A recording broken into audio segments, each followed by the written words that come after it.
ভাস্কর চক্রবর্তীর কবিতা ক্লান্তির দিনে।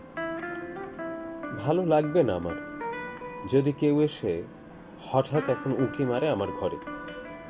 আমি পথ থেকে ন্যাংটু কুকুর ডেকে নিয়ে এসেছি ঘরে, আদর যত্ন করেছি, কথাবার্তা বলেছি, সাদা চাদর পেতে শুয়ে দিয়েছি বিছানায়।